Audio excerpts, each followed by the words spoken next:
Un homme noir a tenté d'entrer dans son propre immeuble, mais s'est retrouvé bloqué par une femme blanche qui exigeait une preuve qu'il y vivait. Ce qui s'est passé ensuite lui a fait regretter de ne pas s'être tu. Micah Bryant tapa le code d'une main, tout en ajustant le poids de 2 sacs de course dans l'autre. Le clavier émit un bip, le portail se déverrouilla dans un clic discret, et le soleil dessinait une lueur dorée sur les portes vitrées de l'immeuble de luxe qu'il appelait chez lui. Un de ces immeubles avec des colonnes en pierre élégante, des ascenseurs à reconnaissance d'empreintes digitales et un concierge qui connaissait tout le monde par son nom. Micah ne s'attendait à rien d'inhabituel cet après-midi-là. Ce n'était qu'un jeudi lumineux et venteux de plus. Il avait acheté du lait d'avoine, des fruits frais et un nouveau paquet de son café noir préféré. Il se réjouissait d'une soirée tranquille, peut-être un podcast, peut-être un livre. Mais au moment où il franchit le portail, quelque chose changea. Elle se tenait près de l'ascenseur, un petit chien dans un bras et un téléphone dans l'autre. Blonde, la quarantaine peut-être, habillée d'une tenue de sport ajustée qui tenait plus de la mode que de la fonction. Alors que Micah passait le hall en direction de l'ascenseur, elle se retourna, le vit et se planta directement sur son chemin. « Excusez-moi », dit-elle avec un sourire crispé et étudié. Le genre de sourire qui n'atteint jamais les yeux. « Vous vivez ici ?» Micah cligna des yeux. « Pardon ?» dit-il en réajustant les sacs dans ses mains. Elle inclina la tête. « Je ne vous ai jamais vu ici auparavant. Je suis juste prudente. » Micah soupira lentement. « Pas encore. J'habite au 18e étage, répondit-il calmement. Appartement 1801, ça fait 4 ans maintenant. » Ses yeux le scrutèrent, non pas avec curiosité, mais avec une suspicion silencieuse. « Eh bien, moi j'habite ici depuis l'ouverture de l'immeuble, » répondit-elle, comme si cela lui conférait une autorité. « Et je pense que je vous aurais remarqué. » Micah leva son badge magnétique. « Ceci déverrouille l'ascenseur.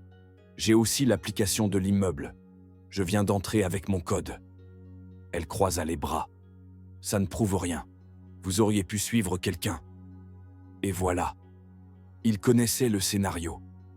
Trop de fois, dans trop d'endroits différents, mais toujours la même scène.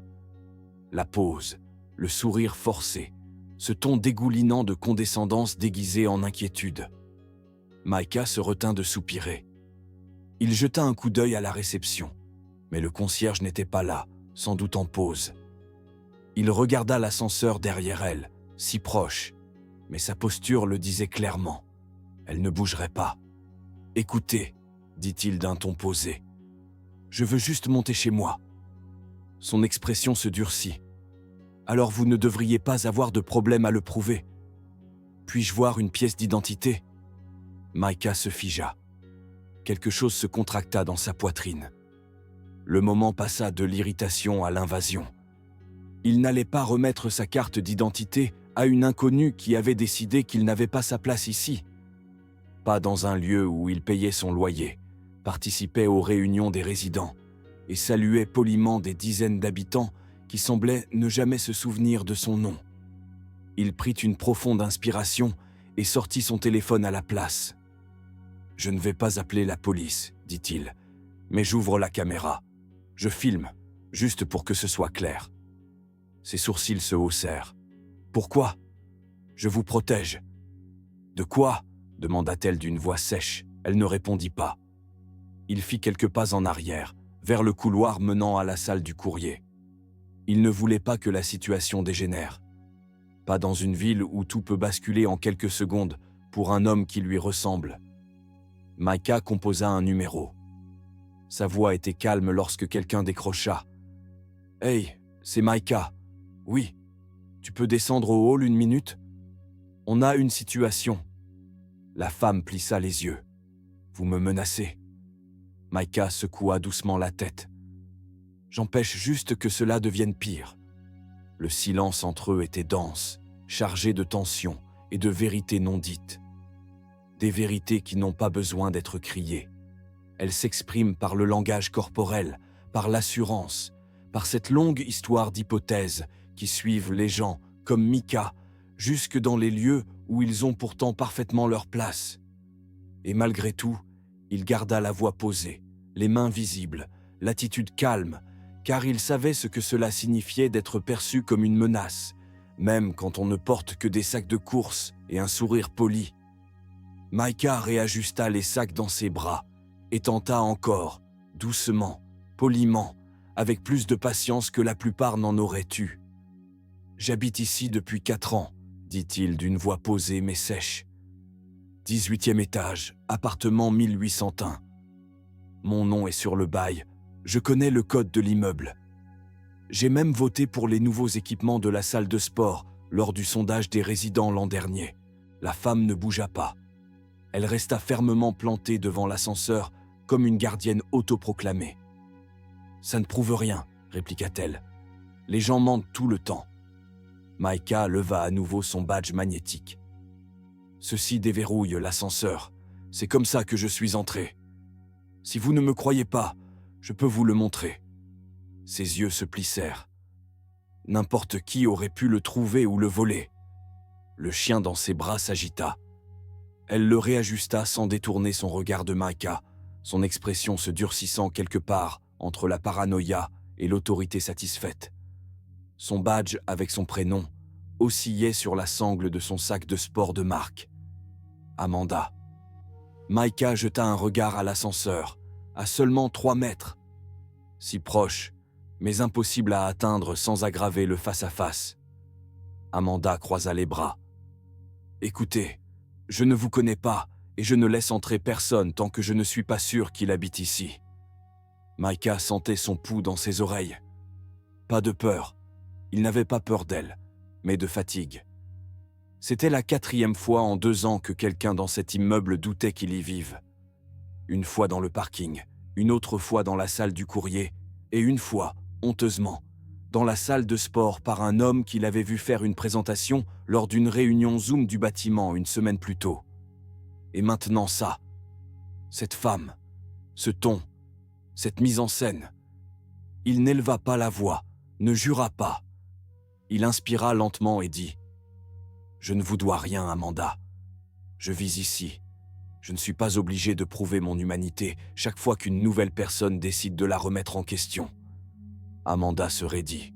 « Eh bien, si vous ne montrez pas de pièce d'identité, je vais appeler le gestionnaire de l'immeuble. Ou peut-être la police. » Micah se figea. La façon dont elle l'avait dit, la facilité avec laquelle elle avait envisagé cette option, ce n'était pas un bluff, c'était une menace.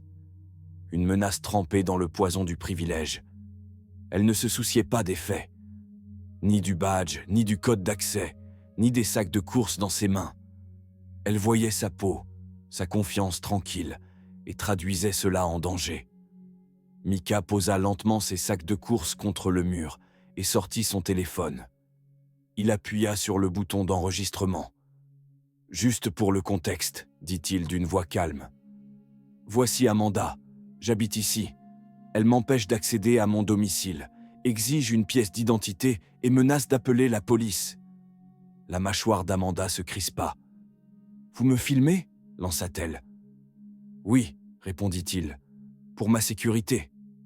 Et la vôtre. » Elle ricana. « C'est ridicule. » Micah ne répondit rien. Il s'éloigna de l'ascenseur et recula vers la grande fenêtre à l'entrée. La lumière du soleil entrait à flots, projetant une longue ombre derrière lui, tandis qu'il tapait sur son écran. Micah appuya sur un contact de son écran. « Salut », dit-il au téléphone. « Tu peux descendre dans le hall ?»« Oui, quelqu'un remet encore en question le fait que je vive ici. » Il y eut une pause, puis une réponse discrète à l'autre bout du fil. Micah hocha la tête, puis mit fin à l'appel.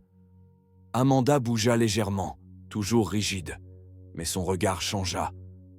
Du doute? De l'embarras? Difficile à dire. Micah s'adossa au mur, croisant les bras, non par défi mais par lassitude. Son téléphone continuait d'enregistrer dans sa main. Le hall était silencieux. Même l'air semblait chargé. le bourdonnement de l'ascenseur au loin, l'aboiement lointain d'un chien à un étage supérieur, le léger bourdonnement de la circulation urbaine à l'extérieur. Amanda rompit enfin le silence. « Je n'essaie pas d'être raciste, » murmura-t-elle, presque pour elle-même. « Je fais juste attention. On ne peut pas être trop prudent de nos jours. » Micah ne broncha pas. Il avait déjà entendu cette phrase, trop de fois. C'était la nouvelle ceinture de sécurité verbale, celle qu'on attachait juste avant de percuter le mur de ses propres préjugés. « Je suis d'accord, » répondit Micah calmement. « C'est pour ça que j'ai commencé à filmer. » Les lèvres d'Amanda se pincèrent. Ses bras restaient croisés, mais elle se déplaça légèrement, comme hésitant entre insister ou disparaître. Quelques instants plus tard, l'ascenseur sonna. Et avec ce ding, la situation bascula. Les portes s'ouvrirent, révélant un homme en costume gris, sur mesure. Une tablette à la main, des chaussures parfaitement cirées, résonnant doucement sur le marbre. Son badge indiquait « Monsieur Sanderson, gestionnaire de l'immeuble ». Mais même sans cela, sa prestance disait tout. Calme, sûr de lui, habitué à gérer ceux qui pensaient posséder les lieux, alors qu'ils n'en avaient pas le droit. Les yeux d'Amanda s'illuminèrent, comme si le salut était enfin arrivé. « Oh, Dieu merci », souffla-t-elle en s'avançant vers lui, comme une victime retrouvant du renfort. Elle pointa Micah du doigt, sans hésiter. « Cet homme essaie de s'introduire dans l'immeuble. Je l'ai intercepté avant qu'il ne monte. » Monsieur Sanderson s'arrêta, visiblement confus. Il regarda tour à tour la main d'Amanda et le visage calme de Micah. Ses sourcils se froncèrent. Puis, un léger sourire se dessina sur son visage. Un sourire de reconnaissance, pas d'amusement. « Ah !» dit-il en s'avançant. « Monsieur Bryant, je suis désolé pour l'attente. Nous venons de finaliser la préparation de votre dossier d'accueil. Vos clés, vos documents sont prêts à l'étage, comme prévu. » Amanda cligna des yeux. « Attendez quoi ?» demanda-t-elle, la voix tremblante. Monsieur Sanderson se tourna légèrement vers elle, tenant toujours sa tablette. « Monsieur Bryant était notre nouveau propriétaire résident du 18e étage. Il vient de finaliser l'achat la semaine dernière. Nous sommes en train d'accueillir ses locataires. D'ici demain. » Le visage d'Amanda perdit toute couleur. Sa bouche s'ouvrit, puis se referma. Elle regarda Micah comme si elle le voyait pour la première fois, mais c'était bien trop tard pour ça. Micah resta immobile, aussi calme que toujours. Son téléphone n'enregistrait plus. Il n'en avait plus besoin. Amanda balbutia. « Je ne savais pas. Personne ne m'a rien dit. »« Tu n'as pas demandé, » répondit Micah doucement. Sa voix ne portait aucune agressivité. « Tu n'en as pas ressenti le besoin. » Son ton était plus lourd que n'importe quelle insulte. Il portait la clarté. Amanda recula d'un pas. Son chien gémit dans ses bras. Monsieur Sanderson, ignorant le contexte exact, poursuivit ses tâches. « Souhaitez-vous que je vous accompagne à l'étage, Monsieur Bryant ? L'appartement a été nettoyé et votre cadeau de bienvenue vous attend sur l'îlot de cuisine. » Micah hocha la tête. « Oui, merci. Je vais monter dans un instant. » Monsieur Sanderson s'inclina poliment et repartit vers l'ascenseur, disparaissant derrière les portes qui se refermaient. Amanda resta figée, les yeux oscillant entre Micah et le sol. Pendant un long moment, aucun mot ne fut échangé. Puis, Micah réajusta les sacs dans ses bras, fit un pas vers l'ascenseur et tourna légèrement la tête vers elle. « Tu devrais peut-être revoir tes préjugés la prochaine fois, » dit-il. Sa voix restait calme, ferme, inébranlable. « Je suis propriétaire de l'étage que tu voulais m'empêcher d'atteindre. » Il n'attendit pas de réponse. Il passa devant elle. La porte automatique de l'ascenseur s'ouvrit dans un doux tintement. En entrant, Amanda resta figée. Son reflet dans les murs miroitants de l'ascenseur montrait une femme soudainement minuscule, dans un bâtiment qu'elle pensait contrôler. Les portes de l'ascenseur se refermèrent, scellant l'instant comme un chapitre terminé. À l'étage, La lumière du soleil baignait l'appartement de Maïka à travers les fenêtres du sol au plafond. Un panier de bienvenue l'attendait sur l'îlot de cuisine. Du champagne, une bougie parfumée et une carte à son nom, écrite à la main en encre argentée. Il déposa les sacs de courses, soupira et contempla la ligne d'horizon de la ville. Ce n'était pas qu'un appartement. C'était un espace, une reconnaissance, une appartenance, et la fin de cette habitude de se rapetisser pour le confort des autres. En bas, Amanda restait silencieuse. Son reflet la fixait toujours. Et pour la première fois de la journée, elle n'avait plus rien à dire. Mika ne se pressa pas. Il traversa calmement le hall, le doux écho de ses pas résonnant avec détermination, sans trouble, sans crainte. Amanda restait immobile près des ascenseurs, son chien silencieux dans ses bras, la bouche légèrement entr'ouverte, incapable d'articuler quoi que ce soit. Maïka s'approcha de l'ascenseur, téléphone dans une main, sac dans l'autre.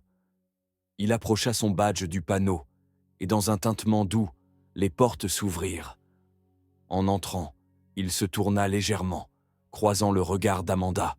« Tu devrais revoir tes suppositions, » dit-il, sa voix posée, assurée. « Je suis le propriétaire maintenant. » Les portes se refermèrent avant qu'elle ne puisse répondre. Et ce fut tout. Ce soir-là, la vidéo enregistrée par Mika fit son chemin sur Internet. Il n'avait pas prévu de la publier. Mais après l'avoir revue en silence dans son nouvel appartement dominant la ville, il réalisa une chose. Le silence protège les schémas. Et il en avait fini avec le silence. Il publia le clip avec une légende simple et percutante. Quand une locataire pense posséder l'immeuble et tombe sur le vrai propriétaire. Ce fut une explosion. Dès le matin, la vidéo était partagée sur Twitter, Instagram, TikTok et même sur un forum d'actualité locale. Les commentaires affluaient par milliers. Cet homme a géré ça comme un roi. Le calme, le contrôle, iconique. Imagine croire être la gardienne des lieux et finir par bloquer le proprio. Ces micro-agressions du quotidien sont la preuve qu'il faut parler de race et de pouvoir. Certains analysèrent le langage corporel d'Amanda, son ton, la façon dont elle tenait son chien comme un badge d'innocence, tout en excluant. D'autres saluèrent la retenue de Mika. Il aurait pu exploser, mais il ne l'a pas fait. Voilà le vrai pouvoir. Quelques-uns reconnurent même Amanda. Une internaute partagea une capture d'écran d'un groupe Facebook local où Amanda avait posté au sujet de « la sécurité du bâtiment face aux inconnus ». Ce commentaire avait très mal vieilli. En fin de journée, le post avait disparu. Pendant ce temps, au bureau de gestion de l'immeuble, la vidéo était examinée officiellement. Il ne fallut pas longtemps pour qu'ils agissent. Amanda reçut une lettre officielle, remise en main propre à sa porte. L'enveloppe portait le sceau doré de la société de gestion. Une lettre imprimée l'attendait. « Chère mademoiselle Whitman, nous vous écrivons en réponse à un incident récent survenu dans le hall impliquant l'un de nos propriétaires, M. Micah Bryant. Après un examen approfondi de l'enregistrement vidéo et des témoignages de la communauté, nous avons déterminé que votre comportement constituait un cas manifeste de conduite inappropriée et de profilage racial. Cela constitue une violation claire de notre code éthique résidentiel et de notre politique d'inclusion communautaire. À compter de ce jour, vous êtes tenu de suivre un programme certifié de sensibilisation à la diversité et de lutte contre les préjugés dans un délai de 30 jours, afin de rester en règle en tant que résidente de cet immeuble. Le non-respect de cette exigence pourra entraîner une révision de votre contrat de location et une résiliation éventuelle. Cordialement, la direction de l'immeuble Amanda relut la lettre 3 fois. À chaque lecture, son visage s'empourpra un peu plus, non seulement de honte, mais de cette brûlure bien reconnaissable qu'on ressent quand les conséquences finissent par frapper à la porte, celle qu'elle n'avait jamais imaginé devoir affronter. Pendant des années, elle avait traversé la vie en pensant qu'elle pouvait fixer les règles. Et voilà qu'une confrontation discrète avait inversé les rôles. Ce soir-là, elle garda les rideaux fermés et évita les espaces communs. Les regards avaient changé. Certains la jugeaient, d'autres semblaient en satisfaits. Plus aucun hochement de tête habituel, plus de salutations polies. Pendant ce temps, à l'étage, Mika se tenait sur son balcon, contemplant la ville dorée par le crépuscule. Il n'était pas fier de sa célébrité soudaine. Ce n'était pas cela qui comptait. Ce qui importait, c'est que cette fois-ci, le monde avait vu. Il y avait des preuves. Pas de déni possible. Pas d'excuses. Ce n'était pas seulement à propos d'Amanda. C'était à propos de toutes ces fois où cela se produit sans témoin, sans caméra. Tous ces moments silencieux d'humiliation que subissent les personnes noires. Et toutes ces fois où elles choisissent la paix plutôt que la confrontation, simplement pour rester en sécurité. Il quitta son balcon et rentra à l'intérieur. Son nouvel espace avait une bonne énergie. Il l'avait mérité. Il n'avait pas besoin de faire du bruit autour de l'événement. Le monde le faisait à sa place. Un jeudi après-midi tranquille, leurs chemins se croisèrent de nouveau. La salle du courrier sentait le carton et l'ozone des imprimantes. Le bourdonnement du distributeur automatique emplissait le silence entre deux personnes qui ne s'étaient pas parlé depuis le jour où tout avait changé. Amanda se tenait à l'autre bout du comptoir, les mains légèrement tremblantes, alors qu'elle tentait d'ouvrir un colis. Le nom A. Whitman était inscrit dessus en lettres noires. Ses yeux se levèrent un bref instant, juste assez pour apercevoir Mika entrer dans la pièce. Il entra sans hésitation, vêtu d'une chemise boutonnée et d'un pantalon élégant, le genre de tenue qui disait propriétaire sans qu'il ait besoin de le dire. Sa présence était calme, posée, exactement comme le jour où elle avait tenté de lui barrer l'accès à la vie qu'il s'était construite. Elle ne parla pas tout de suite, mais ses épaules s'affaissèrent légèrement. Une reddition silencieuse. Quand elle ouvrit enfin la bouche, sa voix n'atteignit presque pas l'espace qui les séparait. « Je voulais juste dire que je suis désolée », murmura-t-elle sans croiser son regard. Micah s'arrêta. Il ne tressaillit pas, ne leva pas la voix, ne dramatisa rien. Il la regarda simplement, droit dans les yeux, avec une immobilité chargée de poids. Puis, il acquiesça doucement. « Ce n'est pas seulement à propos de moi, » dit-il doucement. « C'est à propos de ceux qui viendront après moi. » Amanda releva brièvement les yeux, comme si elle tentait de comprendre toute la portée de ses mots. Mais il s'était déjà tourné pour récupérer son courrier. La conversation s'arrêta là. Pas de confrontation théâtrale, pas d'explosion émotionnelle. Juste la vérité, livrée sans cruauté, mais avec une clarté indéniable.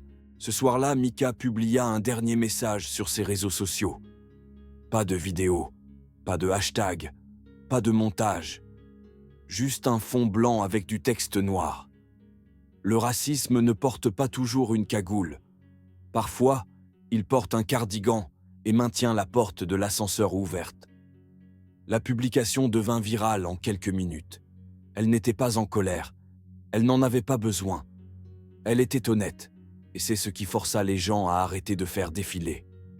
Dans les commentaires, des gens partagèrent leurs propres expériences. Des histoires de quotidiennes d'être suspectés, observés, remis en question. Pas dans des ruelles sombres, mais dans des halls d'immeubles. Pas avec des cris, mais avec des silences et des regards en coin. Une semaine plus tard, quelque chose de nouveau apparut dans le hall de l'immeuble. Fixé à côté de l'ascenseur, à l'endroit même où Amanda s'était tenue ce jour-là, une plaque en bronze poli proclamait « Cet immeuble s'engage pour l'inclusivité, le respect et l'équité. Chaque résident et chaque invité mérite de se sentir en sécurité, reconnu et valorisé. La gestion de la propriété. » À côté, un cadre annonçait l'initiative de diversité dirigée par les résidents, la première du genre, présidée par nul autre que Micah Bryant. Pas de communiqué de presse, pas de fête, juste un changement discret. Une onde de choc née de la résistance, mais qui se termina par une réforme. Micah ne cherchait pas les applaudissements. Il ne les avait jamais cherchés. Il se présenta simplement à la première réunion dans le salon communautaire. Quelques résidents étaient là, certains curieux, d'autres inspirés, et quelques-uns sincèrement repentants.